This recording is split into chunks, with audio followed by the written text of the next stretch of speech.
On Larry King Now, the athlete, the actor, the artist, Terry Crews. I'm always known as the best guy in that terrible movie. I mean, I never, ever thought I would ever get an award. I was an artist and the whole thing, but it was one of those things where athletics was the only way out, especially at the inner city. I had moments in my life of astounding immaturity. And my thing was, I was like, whoa, I have to soften and experience empathy. And I started to see myself through my wife's eyes and through my kids' eyes. And that changed everything. Plus, you were on special teams, though, and those are the crazies. Run down the field and hit somebody. I was knocked out on Monday Night Football. I hit a guy so hard, I knocked myself out. All next on Larry King Now.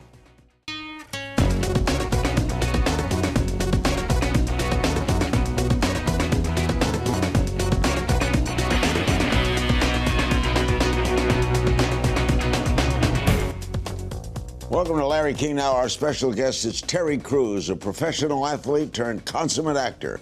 You know him from his roles in Everybody Hates Chris, The Expendables, White Chicks, The Newsroom, and as the never not unclothed Old Spice guy.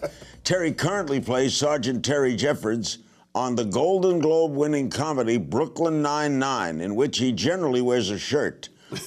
Brooklyn Nine-Nine airs Tuesdays on Fox, as well as right after the Super Bowl this Sunday. You can also see Terry during the Super Bowl in a Toyota commercial alongside the Muppets. And all of this, he somehow managed to write a book.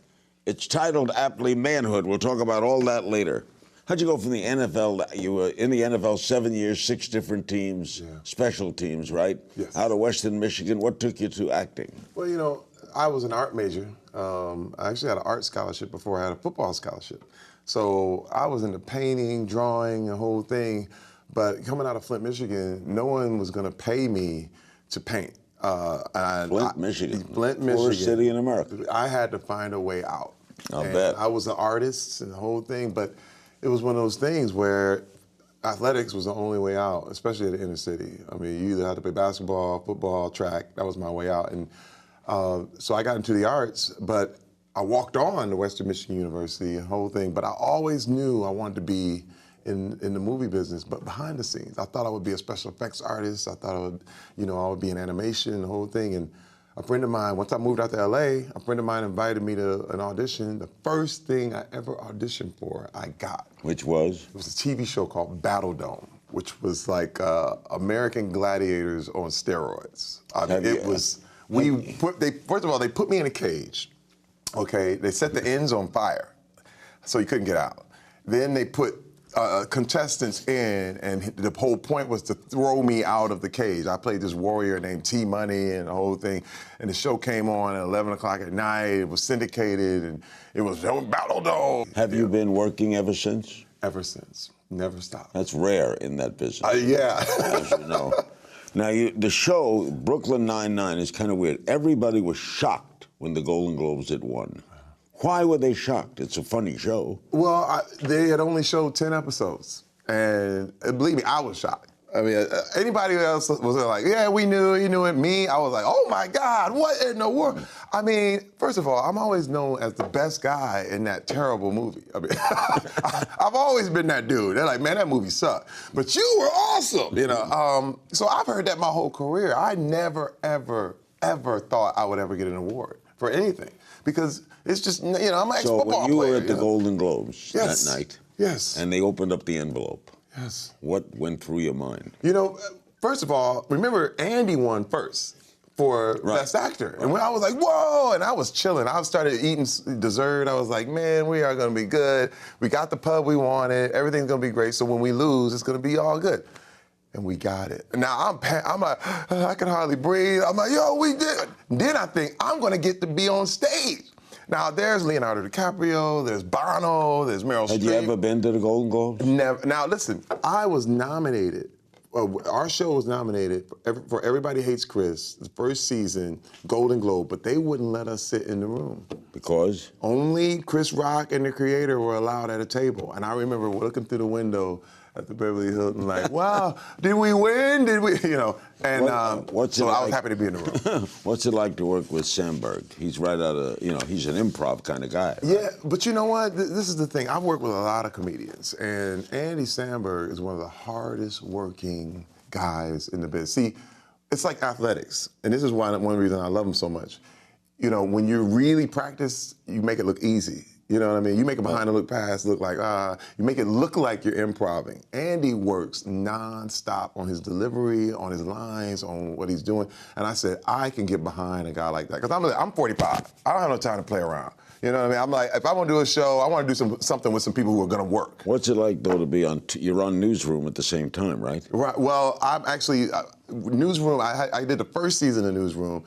Right now they're talking about doing a third season. Hopefully I can fit some of those in, but I love doing it all. Why does Brooklyn Nine-Nine work? I think it's because of the cast. I think Andre Braugher, Andy Samberg, Stephanie Beatrice, Chelsea Peretti, Joe Latruglio, me, we could all be on our own shows doing our own thing.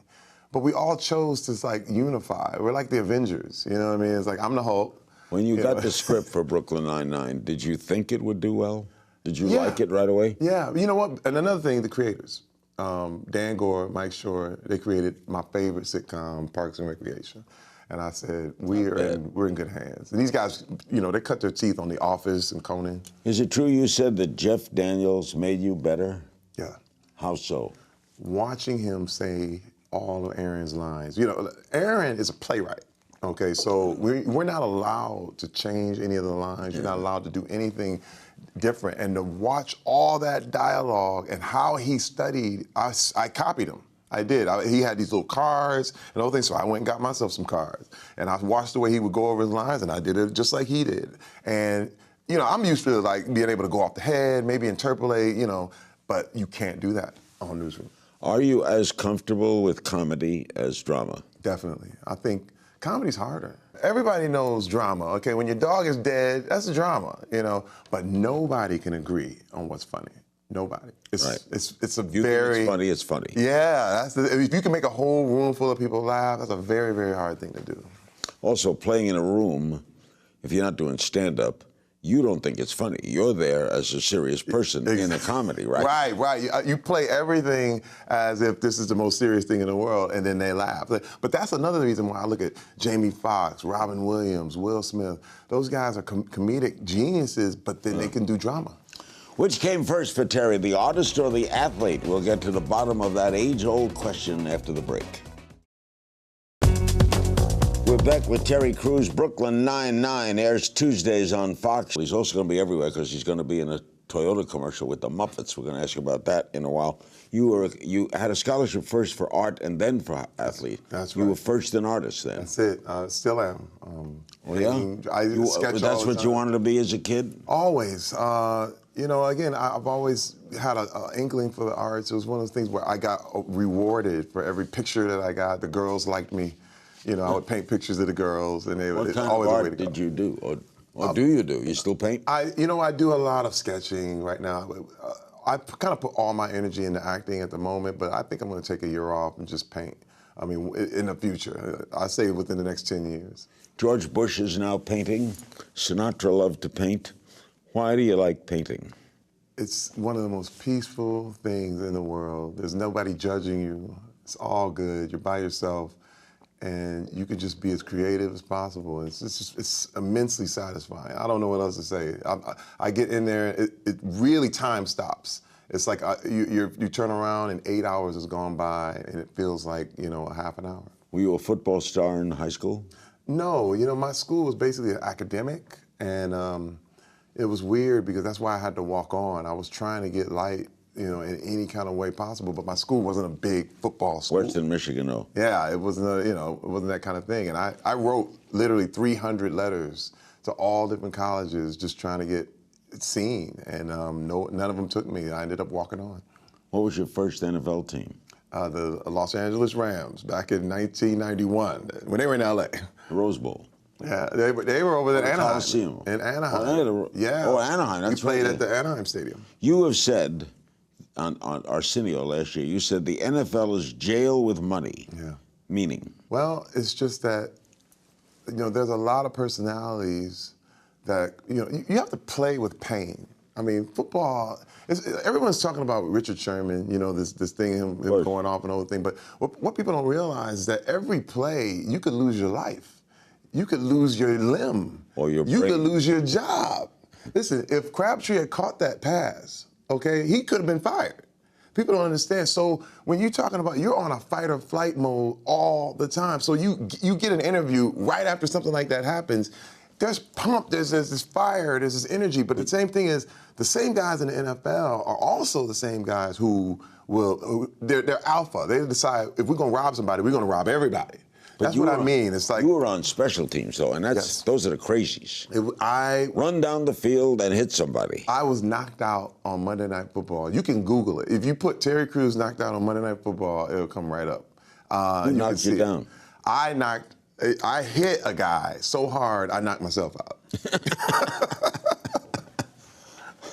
You used to paint, I think we have some up, portraits of other players, right? Well, what happened when when I got cut, I would go into the locker rooms of the cities that I was in. That was the basketball player I was in when I was in D.C. playing with the Redskins, Juwan Howard. And I got cut. He's now a coach. Yeah, I would go back in and ask these guys if they wanted paintings. And that's how I survived, That's a great painting. my time. That's what I did. Juwan Howard played about 45 years. Yes, he did. Who else is up there? Oh, I think that's Stan Humphries. That was the quarterback when I was over at the Chargers. He was so nice enough to pay me, to paint him. That's over his fireplace right now. Great painting. Yeah, thank you. Was it fun doing that? Well, it was kind of sad because I was out of the NFL. I was trying to stay in. So every time I painted, it meant I wasn't playing. So those times, and it was weird because I was trying to do NFL lithographs, and I had a great idea where I was going to paint all these players. But the problem is the players kept changing teams. So you paint Brett Favre as the Packer, and then all of a sudden he's in Minnesota, and your painting is worth nothing. You're in an upcoming football movie, Draft Day. Yeah. What's that about? It's opening. It's Kevin Costner, and it opens April 2014.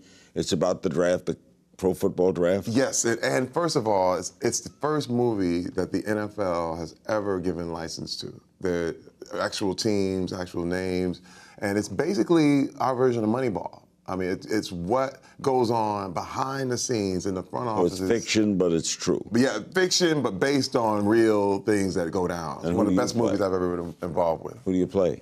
I play the dad. I was a former Cleveland Brown star, but now I'm the dad of a potential first-round pick, played by Arian Foster, the current, Houston Texan. And who's Costner? Costner is the general manager of the Cleveland Browns. He's the man who makes all the decisions. It's great. Is it a very good movie? It's one of the best movies on football I've ever seen. And it didn't take place on the field. It all the logistics, all the things that go on, and all the things you always wondered about, it answers a lot of that in this movie. That's what I loved about it. Nothing on the field? It touches on it a little bit, but let me tell you something. It's one of the most interesting things ever, and suspenseful. I was like shocked, It's almost like There Will Be Blood. You didn't know oil would be that entertaining. Oh, whoa. You know what I mean? It's just one of those things where you learn something you didn't know before. That's right. The NFL, I remember Any Given Sunday with Al Pacino.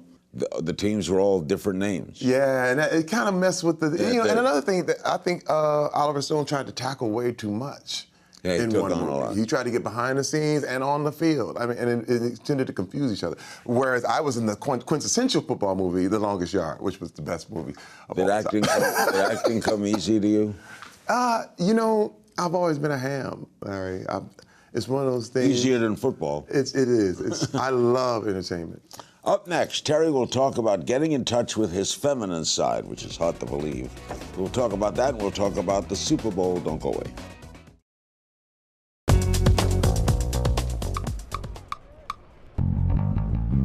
We got a whole flock of chickens and a grand piano, who are drunken and an organ too. And there's a whole bunch of women playing bingo in the gym, and we can show them all a thing or two for sure. But we ain't got no room for boring. Like, that's just too much space to consume. No, we ain't got no room for boring. For boring, we ain't got no room.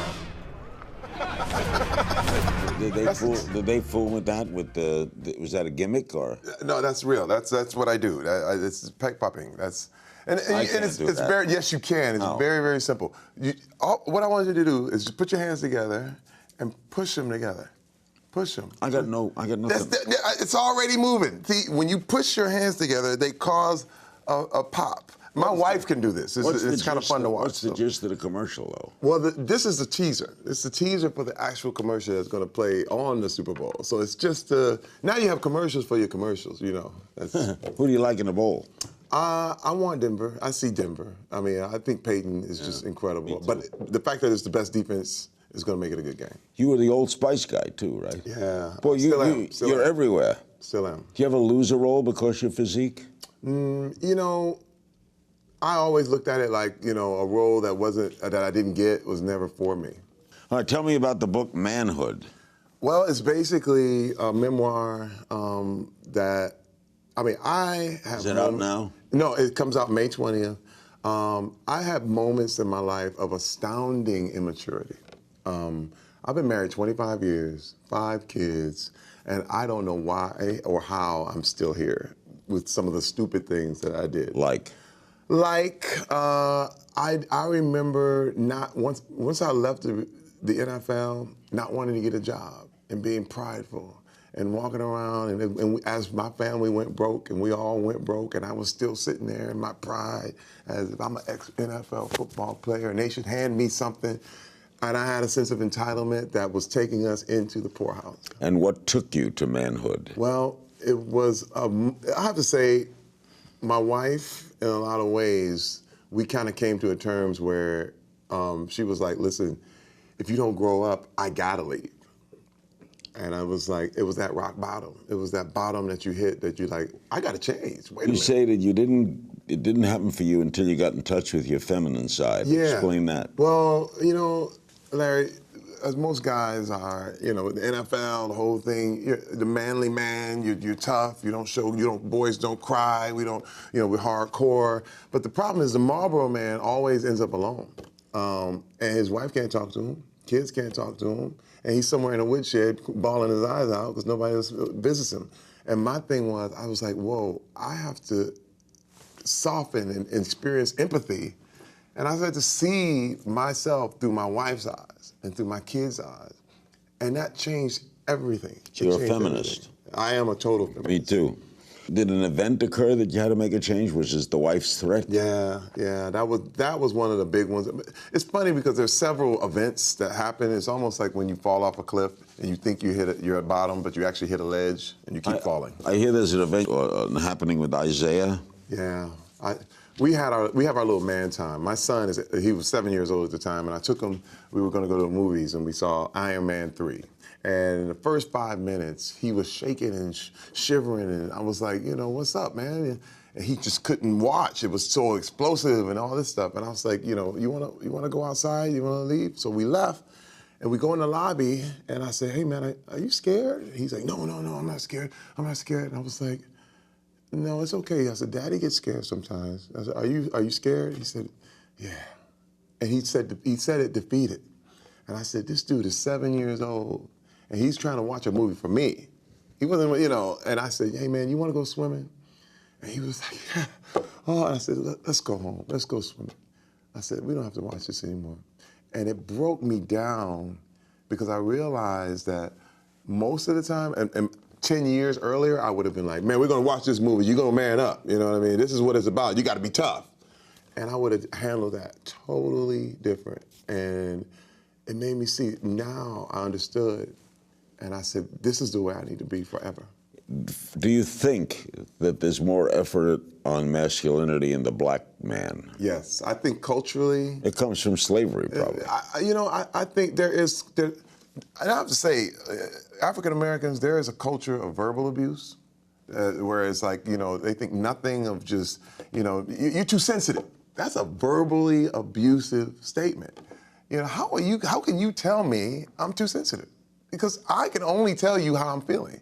And there's a dismissal of feelings, because a lot of times you have to be hard. You wear this outer structure, because when I used to walk around in Flint, Michigan, man, you had to have a swagger, or somebody was going to attack you, somebody was going to come at you, somebody was going to threaten you. And so you had to come tough, and you had to do this, and then you're exhausted.